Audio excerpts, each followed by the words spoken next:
ఆరాధన కొరకై బైబిల్లో నుంచి విలాప వాక్యములు 3వ అధ్యాయం.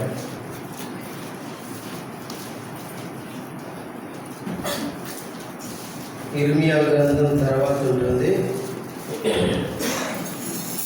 విలాప వాక్యములు 3వ అధ్యాయము 22వ వచనం. అందరం కలిసి చదువుకుందాం.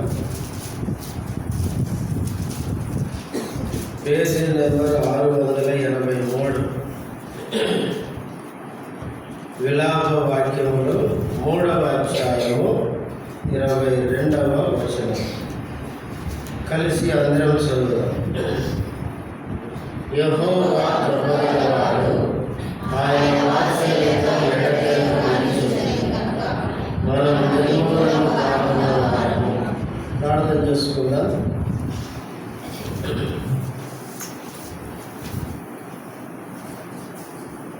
పరిశుద్ధుడైన మా తండ్రి, పరలోకమందున్న గొప్ప దేవ, యేసుక్రీస్తు నామములో వందనముల స్తోత్రాలు చెల్లిస్తుంటున్నాం.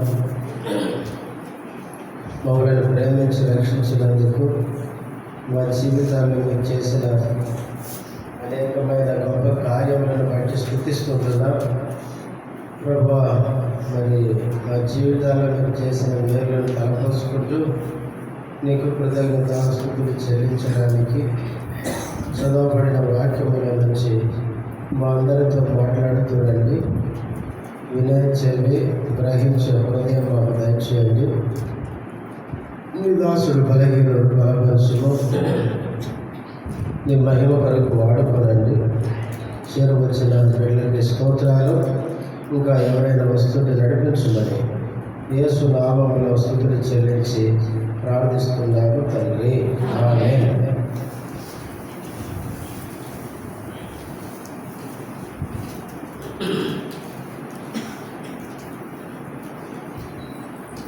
దేవుని ప్రజలమైన మనము మన దేవుణ్ణి మనం ఎంతో స్తుతించి ఆరాధించగలం. దేవుడు మనల్ని ప్రేమించి ఆయన మహాప్రభు చేత రక్షించి మన జీవితాల్లో ఎన్నో గొప్ప కార్యములు చేస్తున్నాడు. ప్రభు మన జీవితాల్లో చేసే కార్యములను బట్టి మనను హృదయమాన మనము దేవుని స్తుతించాలి. ఈ విలాప వాక్యములో ప్రవక్త అయిన ఇర్మియా ఇశ్రాయేలు ప్రజలు లేక యెరూషలేము ప్రజలను శత్రువు బబులోను రాజు వచ్చి చెరపట్టుకొని వెళ్ళిన తర్వాత దేవుని ప్రజలు కలిగిన నష్టం, బాధను బట్టి విలపిస్తూ పాడిన గీతం, పాట ఈ విలాప వాక్యములు. విలాపము అంటే అర్థం ఏంటంటే దుఃఖము అని అర్థం. శత్రువు యెరూషలేము వచ్చాడు, యెరూషలేము కూలగొట్టాడు. దేవుని ప్రజల్ని చాలామందిని చంపేసి చివరికి కొందరిని చెరపట్టుకొని బబులోను చెరకు తీసుకుని వెళ్ళిన సందర్భంలో దేవుని ప్రజలకు జరిగిన నష్టాన్ని ప్రవక్త చూచి ఆయన హృదయ వేదనతో విలపిస్తూ పాడిన పాటే విలాప వాక్యములు. అయితే ప్రవక్త కష్టకాలంలో విలపిస్తున్నప్పటికీ దేవుడు ఎవరో ఇక్కడ 3వ అధ్యాయంలో మనం చూస్తాం. చూడండి, 22వ వచనం. యెహోవా కృపగలవాడు, ఆయన వాత్సల్యత ఎడతెగక నిలుచున్నది కనుక మనము నిర్మూలము కాకున్న వారము. ప్రవక్త ఒప్పుకుంటున్నాడు, దేవుడు ఎవరండి? యెహోవా కృపగలవాడు. మన జీవితంలో కూడా మన దేవుడు కృపగలిగిన దేవుడు. చూడండి, దినవృత్తాంతంలో 1వ గ్రంథం 21వ అధ్యాయం 13వ వచనం. అందుకు దావీదు, నేను మిక్కిలి ఇరుకులో చిక్కి ఉన్నాను, యెహోవా మహాకృప గలవాడు,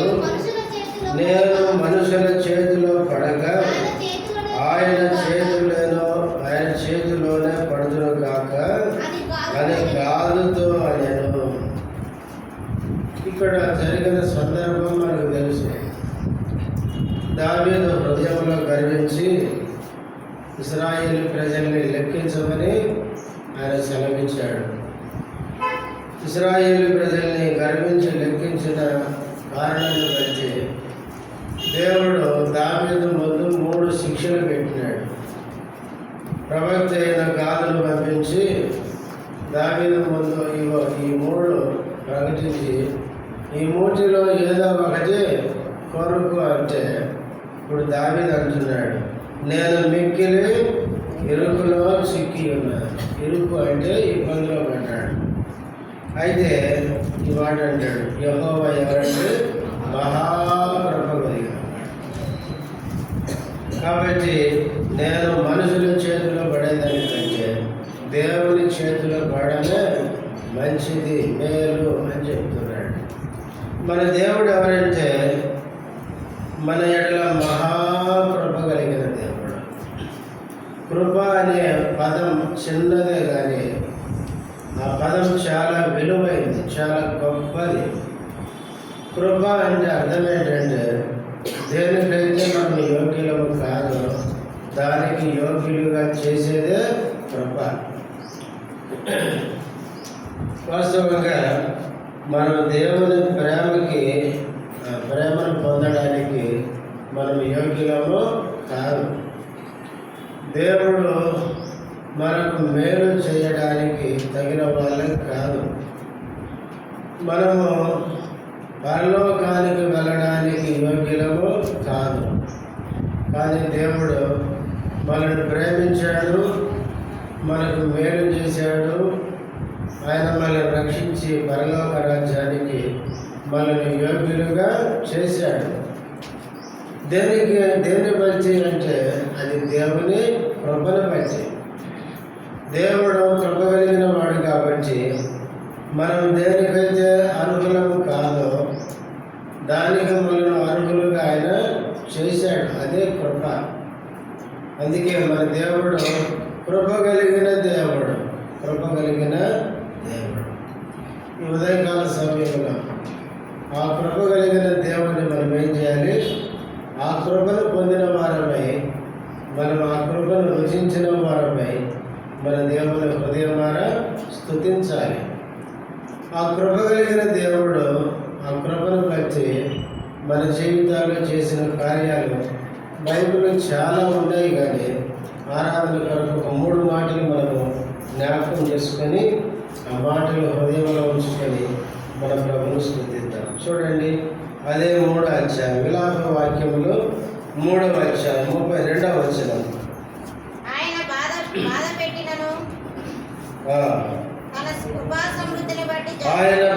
పెట్టినను తన కృపా సమృద్ధిని బట్టి జాలిపడను. దేవుని పిల్లలను దేవుడు బాధ పెట్టిన ఆయన కృపను బట్టి మళ్ళా మన మీద ఏమడతాడు? జాలిపడతాడు. అంటే కృప కలిగిన దేవుడు ఆయన ప్రజలమైన మన మీద ఏం పడేవాడు? జాలి పడేవాడు. కొన్నిసార్లు మనం దేవుని మాట వినప్పుడు ఆయన మనల్ని ఏం చేస్తాడు? బాధ పెడతాడు. బైబిల్లో యోబు గ్రంథం 5వ అధ్యాయంలో చెప్తాడు, ఆయన చేతులు మనకు గాయాలు చేస్తాయంట, అయ్యే చేతులు మనను స్వస్థపరుస్తాయి. కాబట్టి దేవుడు మనల్ని ప్రేమించి మన మేలు కోసం మనల్ని బాధ పెడతాడు, మనను గద్దిస్తాడు, శిక్షిస్తాడు. కానీ శిక్షించే బాధ పెట్టి ఆ దేవుడే తన కృపా సమృద్ధిని బట్టి తిరిగి మన మీద ఏం చేస్తాడు? జాలి పడతాడు. కృప కలిగిన దేవుని పొందే మనం ఏంటంటే జాలి పడే మనం. దేవుడు మన మీద జాలి పడుతున్నాడు అంటే అర్థం ఏంటంటే ఆయన కృప కలిగిన వాడు కాబట్టి. కృపలో నుంచి వచ్చేది ఏంటంటే జాలి. 103వ కీర్తనలు 103 13వ వచనం. తండ్రి తన కుమారుని ఎడల జాలి పడినట్లు యెహోవా తన యందు భయభక్తులు గలవారి ఎడల జాలి పడును. తండ్రి కుమారుని మీద ఏం చేస్తాడంటే జాలి పడతాడు. కుమారుడు చూడండి, తప్పు చేసినప్పుడు ముందు మనం ఏం చేస్తాం? గద్దిస్తాం. గద్దించిన వినకపోతే మళ్ళా గద్దిస్తాం. మళ్ళా గద్దించిన వినకపోతే ఒక దెబ్బ కొడతారు. కొట్టగానే వాడు ఏం చేస్తాడు? మన ఎదురుగా ఉండకుండా అలిగి గోడ సాటికి పోయి తలుపు సాటికి పోయి ఏం చేస్తాడు? రెండు కళ్ళు నలుపుకుంటా వాడు ఏం చేస్తాడు? ఏడుస్తూ ఉంటాడు. అప్పుడు తండ్రికి ఏమనిపిస్తుంది? కుమారుడు ఏడుస్తుంటే సంతోషిస్తాడా? వాడు మళ్ళా ఏడుస్తూ చూసి తండ్రి కుమారుని మీద జాలి పడతాడు అన్నమాట. నేను ఎందుకు వీడిని కొట్టాను అని. తండ్రి కుమారుని ఎడల జాలి పడినట్లు మన దేవుడు మన యందు ఏం చేస్తాడంటే జాలి పడేవాడు. పిల్లరా, మన జీవితంలో కృప కలిగిన దేవుడు మనల్ని చూసినప్పుడు ప్రతి దినం మన మీద ఏం కలుగుతుంది? ఆయనకు జాలి కలుగుతుంది. లోకాసు వార్త 10వ అధ్యాయం 34వ వచనం. అతను చూచి అతని మీద జాలిపడి దగ్గరికి పోయి నూనెయు ద్రాక్షరసమును పోసి అతని గాయములను కట్టి తన వాహనం మీద ఎక్కించి ఒక పూట కూలి వాళ్ళ ఇంటికి తీసుకొని పోయి అతని పరామర్శించును. అతనిని చూచి, ఎవరితను? దొంగల చేత పట్టబడిన వాడు. ఒకడు యెరూషలేము నుంచి యెరికో పట్టణానికి దిగి వెళ్తున్నాడు. దొంగలు వచ్చి వాడిని పట్టుకొని ఏం చేశారు? కొట్టారు. వారిని కొర ప్రాణంతో విడిచిపెట్టారు. కొర ప్రాణంతో విడిచిపెడితే ఆతురావులని ఎవరు వచ్చారంట?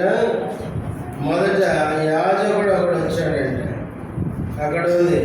అతడు కూడా చూసినాడు, కానీ ఏమలేదు? జాలి పడలేదు. అతడు చూచి ఈ కొట్టబడిన వ్యక్తి మీద ఏం కలగలేదు? జాలి అనేది కలగలేదు. వాస్తవంగా యాజకులు ఎవరంటే యెరూషలేము దేవాలయంలో సేవ చేసేవాళ్ళు. సేవ చేసే వాళ్ళకి ఒకరు చూసినప్పుడు ఏముండాలి? దారిలో పోతున్న ఒక వ్యక్తి ఇబ్బందిలో ఉంటే దేవుణ్ణి సేవించే ఒక వ్యక్తికి ఏముండాలి? జాలి కలిగిన హృదయం ఉండాలి. ఈ యాజకుడు చూశాడు కానీ హృదయం ఏం పుట్టలేదు? జాలి పుట్టలేదు. చూచి ప్రక్కగా పోయాడంట. తర్వాత ఎవరు వచ్చారు? లేవీయుడు ఒకడు వచ్చినాడు. లేవీయుడు కూడా ఏం చేసేవాళ్ళు? దేవాలయంలో యాజకులతో కూడా వాళ్ళు కూడా పనిచేసే వాళ్ళే. యాజకుడు బలి అర్పిస్తే బలి అర్పించే పనిలో వీళ్ళు కూడా ఏం చేయాలి? సహకారులుగా ఉండాలి. ఒక మాటలో చెప్పాలంటే యాజకులు లేవీయులు ధర్మశాస్త్రాన్ని ఎరిగిన వారు, దేవాలయంలో దేవుని సేవ చేసేవాళ్ళు. కానీ దేవుని ఇంటిలో దేవుని పని చేస్తున్నారు కానీ దేవుని ఉండే ఆ జాలి గల గుణం వీళ్ళకి లేదు. తర్వాత మూడవది ఎవరు వచ్చారు? సమరయుడు వచ్చినాడు. సమరయుడికి ఏం తెలియదు? ధర్మశాస్త్రం తెలియదు. సమరయుడు దేవుని సన్నిధికి సమరయులు రానియరు అసలు. అందుకే సుంకరులు, బాపులు, సమరయులు వీళ్ళందరినీ యూదులు ఏం చేస్తారంటే చిన్న చూపు చూస్తారు వాళ్ళు. అందుకనే కిందికి మనం వస్తే ఏమంటాడు తెలుసా? అని అడుగుతాడు, వీళ్ళల్లో ఎవరికి అతడు పొరుగువాడు అని అడిగితే సమరయుడు అని చెప్పడానికి కూడా ఇష్టపడుతున్నాడు ఆయన. ఎవరండి? సమరయుడు అని చెప్పడానికి కూడా ఇష్టపడటం లేదు. ఎందుకు అంటే సమరయులను యోధులు అంత చిన్న చూపు చూసేవాళ్ళు. కానీ దేవుని ఇంటిలో ఉండి దేవుని పని పరిచయం చేస్తూ దేవుని లాంటి మంచి జాలి గల మనసు కలిగి ఉండాల్సిన యాజకులకి లేవీలకు ఆ మనసు లేదు. కానీ ఈ సమరయుడు మాత్రం అతన్ని చూడగానే ఏం వచ్చింది? జాలి. అతనిని చూచి జాలి పడి అతనికి ఏం చేశాడు? నూనె ద్రాక్షరసం పోసి గాయాలు కచ్చినాడు. అంటే ఫస్ట్ ఏడు చేశాడు అనమాట. అతనికి గాయాలు కట్టడం అంటే అతనికి చికిత్స చేసినాడు. చేసి తన వాహనం మీద ఎక్కించుకున్నాడు. పూటకూలు వారి ఇంటికి తీసుకొని వచ్చినాడు. పిల్లారా, ఆ సమరయుడు ఎవరంటే? యేసుక్రీస్తు. యోధులు యేసుక్రీస్తుని ఏమన్నారంటే, నువ్వు సమరయుడవు అన్నారు. అందుకే యేసు ప్రభు తనని సమరయులతో పోల్చుకున్నాడు. యేసు ప్రభు దినాల్లో యాజకులు, లేవీయులు, మత పెద్దలు ఉన్నారు. కానీ యెరూషలేములో వాళ్ళు మందిరంలో సేవ చేస్తున్నారు. కానీ మందిరానికి వచ్చి కష్టంలో ఉన్న వాళ్ళకి ఏం చేయడం లేదు. వాళ్ళకి జాలి లేదు. ఒకసారి ఊత చేయగలిగి మందిరానికి వచ్చాడు ఒకడు. యేసు ప్రభు స్వస్థపరుద్దాం అనుకుంటుంటే వీళ్ళకేమో యేసు ప్రభు మీద ఏముంది? కోపం వస్తుంది. తప్పులు పడ్డారని చూస్తున్నారు. ప్రియులారా, యేసుక్రీస్తు ఏమో మనిషిని ప్రేమించి మనిషి మీద జాలిపడి మనిషికి సహాయం చేయాలని యేసుప్రభు చూస్తే, కానీ వీళ్ళు చేయరు. చేసేవాడిని చేయకుండా ఆయన మీద కోపపడుతున్నారు. అందుకనే ఈ ఉపమానం చెప్పినాడు వాళ్ళకి. ఒక ధర్మశాస్త్రోపదేశకుడు వచ్చి ప్రభువును శోధిస్తూ, ధర్మశాస్త్రంలో ప్రాముఖ్యమైన ఆజ్ఞ ఏది అని అడిగితే అప్పుడు ఆయన అన్నాడు, నీ పూర్ణ హృదయంతో, పూర్ణ మనసుతో, పూర్ణ ఆత్మతో దేవుణ్ణి ప్రేమించాలని చెప్పి తర్వాత నిన్ను వల్లే పొరుగువాడిని కూడా ప్రేమించాలి అన్నాడు. అప్పుడు ఆయన నా పొరుగువాడు ఎవడంటే ఇది చెప్పినాడు ఉపమానం. ఎవరిని పొరుగువాడంటే ఎవరు కష్టంలో ఉంటే వాడని పొరుగువాడు అనేసి చెప్పినాడు. కానీ ఈ లేవీయులు, యాజకులు పొరుగువాడిని ప్రేమించుకొని బోధ చేస్తారు. మళ్ళా ఆ అంశం తీసుకొని గంటలు చెప్తారు. కానీ వీళ్ళు పొరుగువాడిని చూసి జాలి పడలేదు. కానీ యేసు ప్రభు వారిని చూడగానే వారి మీద జాలి పడ్డాడు. ఒకప్పుడు ప్రియులారా, మన పరిస్థితి కూడా అదే. మనము ఆ దొంగల చేత కొట్టబడిన వాడిలాగా మనం కూడా పాపాన్ని బట్టి కొట్టబడ్డాం. యెషయా గ్రంథం 1వ అధ్యాయంలో ఉంది. దేవుని మీద తిరుగుబాటు చేసి కొట్టబడి అరికాలు మొదలుకొని నడినెత్తి వరకు ఏమని అంటారు? పచ్చి పనులు గాయాలతో అవి పిండబడలేదు, మెత్తలు చేయబడలేదంట. కనుక అలాంటి పరిస్థితి మనది. అలాంటి పరిస్థితిలో మనం ఉన్నప్పుడు మన మీద జాలి పడిన వాడు ఒకడు కూడా లేడు. చూడండి, దావీదు ఒక మాట చెప్తాడు. 40వ కీర్తన, క్షమించండి, 142వ కీర్తన, 142వ కీర్తన 4వ వచనం. నా కుడి ప్రక్కను నిదానించి చూడుము, నన్ను ఎరిగిన వాడు ఒకడును నాకు లేకపోయాను, ఆశ్రయం ఏదియో నాకు దొరకలేదు. నా ఎడల జాలి పడువాడు ఒకడును. దావీదు ఎలాంటి పరిస్థితులు ఉన్నాడు? ఎలాంటి పరిస్థితి అంటే 2వ వచనం 3వ లైన్లో నాకు కలిగిన బాధ అన్నాడు. దావీదు ఎలాంటి పరిస్థితులు ఉన్నాడు? బాధలో ఉన్నాడు. ఇంకా 4 పైన 3వ వచనానికి వచ్చేసరికి నాలో నా ప్రాణము కృంగి ఉన్నప్పుడు, ఆయనకు వచ్చిన బాధను బట్టి ఆయన ఏమైపోయినాడు? కృంగిపోయినాడు. బాధ వచ్చింది. ఆ బాధను బట్టి దావీదు ఎంతో కృంగిపోయినాడు.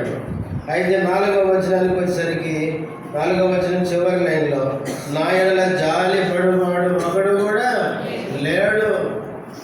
ఇలాగా మనం పాపం చేత కొట్టబడి మనము దీన స్థితిలో ఉన్నప్పుడు, దయానీయమైన పరిస్థితిలో మనం ఉన్నప్పుడు మనం చూసి మన మీద జాలి పడేవాడు ఒకడు కూడా లేడు. మనను జాలి తలిచే వ్యక్తి లేడు. అయితే మన ప్రభు మన మీద జాలి పడేవాడు. మన మీద జాలి పడి ఆయన మన కొరకు ఆయన ఏం చేశాడు? ఆయన వస్తున్న ఆయన తన వాహనం మీద ఎక్కించినట్టు, అంటే వాహనం మీద ఎక్కించడం అంటే ఆయన స్థానాన్ని వదిలిపెట్టడం. యేసుక్రీస్తు మనల్ని రక్షించడానికి ఏం చేశాడు? పరలోకంలో ఉండే ఆ స్థానాన్ని విడిచిపెట్టాడు. ఫిలిప్పీ పత్రికలు అదే చెప్తాడు, దేవునితో సమానముగా ఉండుట. సాధారణంగా మనిషి అయితే తనకున్న స్థానాన్ని విడిచిపెట్టడానికి ఇష్టపడ్డు. దేవుని కోసం ఏదైనా వదులుకుందామంటే ఇంకా ఫెవికల్ కంటే పవర్ఫుల్గా అతుక్కుపోతుందండి. లాగినా కూడా ఇంకా వదిలిపెట్టవు దాన్ని, ఇది పోతే ఎట్లా అని. కానీ దేవుడు మనల్ని రక్షించడానికి అంత త్యాగం చేసినాడు. ఆయన తన స్థానాన్ని వదిలిపెట్టాడు. ఆయన నూనె ద్రాక్షరసం పోసినాడు. ద్రాక్షరసం అంటే శిలువలో కాచిన రక్తాన్ని చూపిస్తుంది. నీ మీద జాలిపడి నిన్ను రక్షించడానికి శిలువలో ఆయన ప్రాణం పెట్టినాడు. చేతుల్లో కాళ్ళల్లో మేకులు పట్టించుకున్నాడు. ఆయన వీపంతా దున్నించుకున్నాడు. ఆయన ముఖం మీద ఉమ్మి వేయించుకున్నాడు. ఆయన అవమానాన్ని భరించినాడు. ఆయన కడపడి చుక్క వరకు ఆయన రక్తాన్ని ధారపోసినాడు. మన మీద జాలి పడి ఆయన మన కొరకు ఎంత త్యాగాన్ని చేసినాడు. ప్రియులారా, యెహోవా ఎవరండి? కృప కలిగిన దేవుడు. కృప కలిగిన దేవుడు మొదటిగా మన మీద ఏం పడ్డాడండి? జాలి పడ్డాడు. కృప కలిగిన దేవునికి మన మీద జాలి కలిగింది. కృపను బట్టి జాలి పడ్డాడు. జాలిని బట్టి మనను ప్రేమించి మన కోసం ఈ లోకానికి వచ్చి ఆయన శిలువ మరణాన్ని పొంది మనల్ని రక్షించినాడు. ఈరోజు మనం రక్షించబడ్డామంటే ఆ కృప కలిగిన దేవుడు మన మీద జాలిపడి రక్షించాడు కాబట్టే నేను రక్షించబడ్డాను. అందుకని మన దేవుడు ఏం చేయాలి? స్తుతించాలి. రెండవది విలాప వాక్యములు 3వ అధ్యాయం 22వ వచనం చదవండి.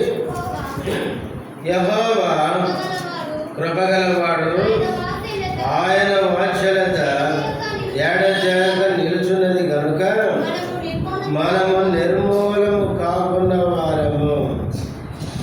రెండవ సంగతి, దేవుడు కృపగలవాడు కనుకనే 3వ లైన్లో మనం ఏం కాలేదంట? నిర్మూలం కాలేదంట. నిర్మూలం అంటే నాశనం కాలేదు. మనం బ్రతికే ఉన్నాం. ఈరోజు వరకు మనం బ్రతికాము అంటే ఏంటంటే కారణం? ఆ కృప కలిగిన దేవుని బట్టి. ఆ కృపను బట్టే మనం బ్రతుకుతున్నాం. చూడండి, 119వ కీర్తన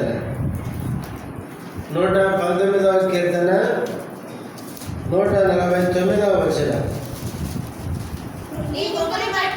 నీ కృపను బట్టి నా మొర ఆలకింపము యెహోవా, నీ వాక్య విధులను బట్టి నన్ను బ్రతికింపము అంటున్నాడు దావీదు. దేన్ని బట్టి? నీ కృపను బట్టి. కృప అనేది మనల్ని ఏం చేస్తుంది? బ్రతికిస్తుంది. ప్రియులారా, మనం బ్రతుకుతున్నామంటే దేవుని కృప. మన మీద మంచివారి పని బ్రతికిస్తలేడు దేవుడు. మన బ్రతుకునకు కారణం దేవుడే. ఆయన కృప చేత మనల్ని బ్రతికిస్తున్నాడు. 40వ కీర్తనలు 40 11వ వచనం. యెహోవా, నీవు నీ వాత్సల్యమును నాకు దూరం చేయము. నీ కృపా సత్యమును ఎప్పుడు నన్ను కాపాడును గాక. కృప ఏం చేస్తుంది? నిత్యము ఎల్లప్పుడూ మనల్ని కాపాడుతుంది.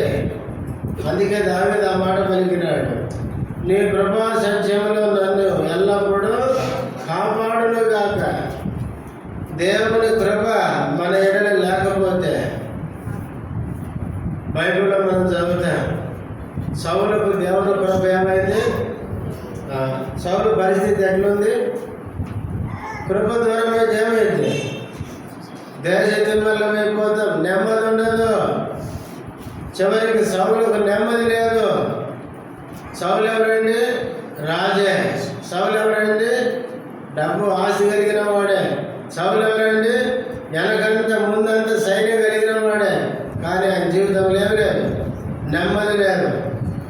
దేవుని కృప మనకు లేకపోతే నువ్వు ఎవరైనా సరే నీకేముండదు, నెమ్మది ఉండదు. బ్రతుకు నిరాశ, బ్రతుకు శూన్యమైపోతుంది. జీవితం అంతా అంధకారం అయిపోతుంది. దేవుని కృప మనకు ఉంది కనుకనే ఇలా మనకి ఏమున్నా లేకపోయినా మనము సంతోషంగా భూమి మీద బ్రతుకుతున్నాం. ఆయన కృపే మనల్ని బ్రతికిస్తుంది. అందుకే దావీదుకు దేవుని కృప ఏం కాలేదు, దూరం చేయలేదండి. ఎందుకంటే దావీదు దేవునికి ఇష్టానుసారుడు. దేవుడు దావీదుకు ఏది సెలవిస్తాడో దాన్ని ఎన్నడూ ధిక్కరించాడు. అంతే మంచి వ్యక్తి ఆయన, దేవుని మాటకు విలువ ఇచ్చే వ్యక్తి. అందుకనే దేవుడు దావీదు కొన్నిసార్లు పొరపాటు చేసిన దేవుడు దావీదుని క్షమించినాడు. దేవుని కృపను సౌలుకు దూరం చేసినట్లు దావీదుకు దూరం చేయలేదు. అందుకనే దావీదు దేవుని కృప ఎరిగిన వాడే. దావీదు ప్రార్థన చేస్తున్నాడు, నీ కృపా సత్యము ఎల్లప్పుడూ నన్ను కాపాడును గాక. ఇలారా దేవుని కృప అనేది మనల్ని కాపాడుతుంది. దేవుని కృప లేకపోతే మనం ఒక్క నిమిషం భూమి మీద బ్రతకలేము. కనుక రెండవదిగా దేవుడు ఆయన కృపను బట్టి మనల్ని నిర్మూలం కాకుండా భూమి మీద బ్రతకడానికి దేవుడు ఆయుష్ను పొడిగిస్తున్నాడు. నెహెమ్యా గ్రంథం 9వ అధ్యాయం. నెహెమ్యా గ్రంథం 9వ అధ్యాయం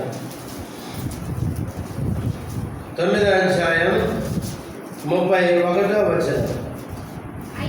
అయితే నీవు మహోపకారివై ఉండి వారిని బొత్తిగా నాశనం చేయకయో విడిచిపెట్టకయో ఉంటివి. నిజముగా నీవు కృపా కనికరములు గల దేవుడవై ఉన్నావు. ప్రవక్త నెహెమ్యా చెప్తున్నాడు, దేవుడు ఎవరంట? నిజంగా నువ్వెవరమయ్యా అంటే కృపా కనికరములు గల దేవుడవు. ఎందుకు ఈ మాట చెప్పాడు నెహెమ్యా? ఎందుకంటే మధ్యలో ఉంది, వారిని బొత్తిగా నాశనము చేయకయో విడిచిపెట్టకయో ఉంటివి. ఇశ్రాయేలు ప్రజల్ని దేవుడు ఏం చేయలేడంట? నాశనం చేయలేదు. వారిని ఏం చేయలేదు? విడిచిపెట్టలేదు. దేవుడు ఇశ్రాయేలు ప్రజల్ని విడిచిపెట్టలే, నాశనం చేయలే. వాస్తవంగా విడిచిపెట్టక నాశనం చేయక ఎందుకన్నాడు నెహెమ్యా? ఇశ్రాయేలు ప్రజలు చేసిన పనికి దేవుడు ఏం చేయాలి? వాళ్ళు విడిచిపెట్టాలి. ఎందుకంటే దేవుని వాళ్ళు ఎన్నోసార్లు ఇర్మియా గ్రంథం 2వ అధ్యాయం అంటాడు, నా ప్రజలు నన్ను లెక్కలేనన్ని సార్లు ఏం చేశారు? నన్ను విడిచిపెట్టారు అంటాడు దేవుడు. దేవుని ప్రజలు దేవుని విడిచిపెడితే దేవుడు మాత్రం వాళ్ళని విడిచిపెట్టలే. మనం కూడా ఎన్నోసార్లు దేవుని ప్రజలమని చెప్పుకుంటాం, కానీ ఎన్నోసార్లు దేవుని మర్చిపోయిన వాళ్ళం, దేవుని విడిచి జీవించిన వారం. మనము దేవుణ్ణి మరిచి జీవించిన దేవుడు నిన్నేం కాలేదు, విడిచిపెట్టలేదు, మర్చిపోలేదు. బైబిల్లో ఉంది, దేవుడు మనల్ని ఎన్నడు మిమ్మల్ని విడవను ఎన్నడు ఎడపాయను. స్త్రీ తన గర్భమును పుట్టిన చంటి బిడ్డను మరచున వారైనా మరచుదురు కానీ నేను నిన్ను మరువను అని చెప్పింది. అప్పుడు పిల్లరా, దేవుడు మనల్ని మర్చిపోతే ఇంకా మనము భూమి మీద జీవించలేము. అది ఇశ్రాయేలు ప్రజలు దేవుని ఎన్నోసార్లు మర్చిపోయినారు, ఎన్నోసార్లు దేవుని విడిచిపెట్టారు. దేవునికి విరోధంగా చేయకూడని కార్యాలు చేశాడు. ఆయన ప్రేమ కలిగిన దేవుడు. వాళ్ళని ఏం చేయలేదంటే వాళ్ళను నాశనం చేయలేదు, వాళ్ళని దేవుడు విడిచిపెట్టలేదు. అందుకే నెహెమ్యా అంటున్నాడు, నిజంగా నువ్వెవరమో కృపా కనికరములు కలిగిన దేవుడు. కాబట్టి మన దేవుడు కృప కలిగిన దేవుడే. రెండవదిగా మనం ఎన్నోసార్లు తప్పిపోయినా, ఎన్నోసార్లు దేవునికి విరోధంగా ప్రవర్తించిన మనల్ని ఏం చేయలేదు, దేవుడు నిర్మూలన చేయలేదు, నాశనం చేయలేదు. ఆయన కృపను బట్టే ఈరోజు వరకు మనల్ని సజీవులుగా ఉండనిచ్చాడు ఇక్కడ. కాబట్టి సజీవులమైన మనము కృప ద్వారా ఇంతవరకు మనను క్షేమంగా భద్రంగా కాపాడినందుకు మన దేవుణ్ణి, కృప కలిగిన దేవుణ్ణి ఏం చేయాలి, ఆరాధించాలి. దావీదు అన్నాడు, నా జీవితకాలం అంతా ఎక్కడ ఉంటా, దేవుని ఆలయంలో. దేవుని ఆలయంలో నేను ఉండేది ఎందుకంటే అక్కడ నా వెంట వస్తే కృప క్షేమాలు. దేవుని కృప మనతో ఉంటే మనకు క్షేమమే. కనుకనే ప్రియారా, కృప కలిగిన దేవుడు, కృప కలిగిన దేవుడు కృపను బట్టి మన మీద జాలి పడ్డాడు. రెండవది, ఆ కృప కలిగిన దేవుడు మనం ఎన్నోసార్లు ఆయనకి విరోధంగా వెళ్ళినా మనల్ని నిర్మూలన చేయక, నాశనం చేయక, కృపను బట్టి మనను భూమి మీద ఆయుష్ని పొడిగించి ఇంకా మనల్ని కాపాడుతూ బ్రతికిస్తూ వస్తున్నాడు. చివరి మాట గుర్తు చేసుకొని ఆరాధనలోకి వెళ్తాం. 103వ కీర్తన, 103వ కీర్తన 11వ వచనం. భూమి కంటే ఆకాశం ఎంత ఉన్నతంగా భూమి కంటే ఆకాశం ఎంత ఉన్నతముగా ఉన్నదో ఆయన యందు భయభక్తులు గలవారి ఆయన యందు భయభక్తులు గలవారి ఎడల ఆయన కృప అంత అధికముగా ఉన్నది. ఆయన కృప అంత అధికముగా ఉన్నది. ఈ మాట ఎందుకు చెప్తున్నాడు ఆయన? దావీదు ఆయన భక్తుల ఎడల దేవుని కృప ఎంత ఉన్నతంగా ఉందో చెప్తున్నాడు. భూమి నుంచి ఆకాశం ఎంత ఉన్నతంగా లేక ఎత్తుగా ఉన్నదో ఆయన భక్తుల ఎడల ఆయన కృప అంత ఉంది అని చెప్తున్నాడు. ఎందుకు ఈ మాట చెప్తున్నాడు? 10వ వచనం చదవండి. మన మన పాపములను బట్టి ప్రతీకారం చేయలేదు, మనకు ప్రతీకారం చేయలేదు, మన దోషములను బట్టి మన దోషములను బట్టి మనకు ప్రతిఫలం ఇయ్యలేదు. అది సంగతి. మనం చేసిన పాపానికి ఏమీ లేదంట, ప్రతీకారం చేయలేదంట. మన దోషములను బట్టి ఆయన మనకు ప్రతిఫలం ఇయ్యలేదు. ఎందుకు? కారణం 11వ వచనం. ఆయన కృప మన మీద ఎంత ఉందంటే భూమి నుంచి ఆకాశం ఎంతెత్తో అంత ఉన్నతంగా ఉందంట. అంత గొప్ప కృప మన మీద ఆయన ఉంది కాబట్టి మనం చేసిన పాపానికి ఆయన వెంటనే చేయడం, ప్రతీకారం చేయడం లేదు. మన దోషానికి ప్రతిఫలము ఇవ్వలేదు. ఒకవేళ ఇచ్చాడు అనుకోండి, ఏమైపోతుంది చెప్పండి? దేవుడు వెంటనే మనం చేసిన పాపానికి శిక్షను అమలు చేశాడు అనుకోండి, ఈరోజు దాకా ఉంటామండి. అందుకే యోబు గ్రంథంలో ఈ మాట ఉంది చూడండి. యోబు గ్రంథం 33వ అధ్యాయం. యోబు గ్రంథం 33వ అధ్యాయం 33వ అధ్యాయం 27వ వచనం. అప్పుడు వాడు మనుషుల ఎదుట సంతోషించుచు ఇట్లని పలుకును, యథార్థమైన దానిని వ్యత్యాసపరిచి నేను పాపము చేసి తిని అయినను దానికి తగిన ప్రతీకారము నాకు చేయబడలేదు. ఇక్కడ ఒక వ్యక్తి అంటాడంటే సంతోషంగా, ఏమని? నేను పాపం చేశాను, యథార్థమైన దాన్ని వ్యత్యాసపరిచి నేను పాపం చేసిన, అయితే ఆ పాపానికి తగిన ప్రతీకారం దేవుడు నాకు చేయలేదు అని చెప్తాడంట. ప్రియులారా, మానవుడు చేసిన పాపానికి వెంటనే దేవుడు ఏం చేయడండి? ప్రతీకారం చేయడు. ఇప్పుడు మనం ఉన్నామనుకోండి, ఎవరన్నా మనకు కీడు చేశారనుకోండి, మనం ఏం చేస్తాం చెప్పండి? ప్రతీకారం చేయడానికి సమయం కనిపెడతాం కదా. అవకాశం దొరికితే ఏం చేస్తాను? దెబ్బకు దెబ్బ అన్నట్టుగా పెద్ద దెబ్బే కొట్టాలని చూస్తాం. పడే దెబ్బ ఎట్టుండాలి? అవతల వాడు కోరుకోకూడదు, లేయకూడదు, అంటే అంత దెబ్బ పడాలనుకుంటాను కదా. కానీ దేవుడు అట్లా కాదు. దేవుడు ప్రియులారా ప్రతీకారము చేసే దేవుడు కాదు. మనం చేసిన పాపానికి వెంటనే తీర్పు శిక్ష అమలు చేసేవాడు కాదు. ఇంకా చూడండి, హెచ్చరా గ్రంథం 9వ అధ్యాయం. హెచ్చరా గ్రంథము 9వ అధ్యాయం 13వ వచనం. అయితే మా దుష్క్రియలను బట్టి మా గొప్ప అపరాధములను బట్టి ఈ శ్రమలన్నీ మా మీదకి వచ్చిన తర్వాత మా దేవుడు అయిన నీవు మా దోషములకు రావలసిన శిక్షను కొంచెమే మా మీద ఉంచి మాకు ఏ విధముగా విడుదల కలుగజేయగా. చాలా ఏమంటున్నాడు హెచ్చరా ప్రవక్త? ఈయన శాస్త్రి అయిన హెచ్చరా ఏమంటున్నాడంటే, మా దేవుడు అయిన నీవు మా దోషములకు రావలసిన శిక్షను కొంచెమే మా మీద ఉంచి. ఒకవేళ దేవుడు శిక్షించాల్సి వస్తే మన పాపాలన్నిటికీ రావాల్సిన అసలు శిక్ష మీద పెట్టాడంట. పెడితే ఇంకా మన జీవితం గల్లంతైపోతుంది. అందుకే దేవుడు ఏం చేస్తాడంటే కొంచెమే శిక్ష అనుమతిస్తాడంట. వీళ్ళరా దేవుడు ఎంత ప్రేమ కలిగినవాడో చూడండి.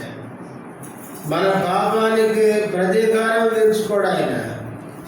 ఒకవేళ శిక్షించాల్సి వస్తే మన పాపానికి రావాల్సిన శిక్షను కొంచెమే మనకు అనుమతిస్తాడంట.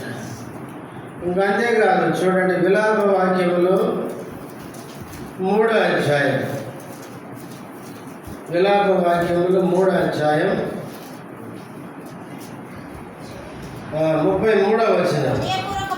హృదయపూర్వకముగా ఆయన నరులకు విచారమునైనను బాధనైనను కలుగజేయడు. నరులమైన మనకు బాధ ఎట్లా కలుగజేయడంట? హృదయపూర్వకంగా చేయడంట. అంటే మనల్ని శిక్షించేటప్పుడు దేవుడు ఇష్టపూర్వకంగా మనల్ని శిక్షించడంట. మనల్ని శిక్షించడం కూడా దేవునికి ఏముండదు, ఇష్టం ఉండదు. కానీ ఆయన అంతగా మనం కష్టపెడితే తప్పని పరిస్థితిలో దేవుడికి తప్పదని అనుకున్నప్పుడు కొన్నిసార్లు చూడండి, డాక్టర్ దగ్గరికి పోతే డాక్టర్ ఏమంటాడు? స్కానింగ్ తీస్తాడు. తర్వాత డాక్టర్ చెప్తాడు, ఆ టెస్ట్లను వచ్చిన తర్వాత కడుపులో పెద్ద గడ్డ ఉంది, ఆ గడ్డ ఏం చేయాలి? కోసి తీయాలి అంటాడు. అప్పుడు మనం అడిగామనుకోండి, ఏమండి డాక్టర్ గారు, అందరి కడుపులో పోయడం మీకు ఇష్టం కదా అంటే ఏమంటాడు? మాకేం ఇష్టం కాదయ్యా, కానీ ఇష్టం లేకపోయినా వేయాలి, కత్తి పెట్టాల్సిందే, కడుపు పోయాల్సిందే. ఎందుకు? గడ్డ తీయడానికి. అట్లాంటి పరిస్థితి అన్నమాట. డాక్టర్కి ఇష్టం లేకపోయినా కత్తి పెట్టి ఎట్లా కోసి మనిషిని బ్రతికించడానికి ఆపరేషన్ చేస్తాడు. దేవుడు కూడా మనను ఇలా సరిచేయడానికి, చక్కదిద్దడానికి, మన మేలు కోరి ఆయన ఇష్టం లేకపోయినా కష్టంతోనైనా మనల్ని బాధపరుస్తాడు. చూడండి ఎంత మంచి దేవుడు ఆలోచించాడు ఇలాగా. అందుకనే ప్రవక్త అయిన ఇర్మియా అంటున్నాడు, ఏమంటున్నాడు అంటే, ఇశ్రాయేలు ప్రజల్ని నువ్వు శిక్షించినా కూడా దేవా నీవు ఎవరవండి? యెహోవా ఎవరు? కృప కలిగిన దేవుడు. పిల్లరా, ఆ కృప కలిగిన దేవుడు మన జీవితంలో చేసే 3 కార్యాలు చెప్పుకున్నాం. ఒకటి, కృపను బట్టి మన మీద ఏం పడ్డాడు? జాలి పడ్డాడు. ఆ కృపను బట్టి దేవుడు మనను నిర్మూలం కాకుండా బ్రతికిస్తున్నాడు. ఆ కృపను బట్టే మన పాపాలకు ప్రతీకారము చేయడం లేదు. కనుకనే ఇలాంటి మేలు చేస్తున్న ఆ కృప కలిగిన దేవుణ్ణి హృదయం ద్వారా మనం ఏం చేయాలి? స్తుతించి ఆరాధించాలి. మనం అందరం లేచి నిలబడి ఒక చిన్న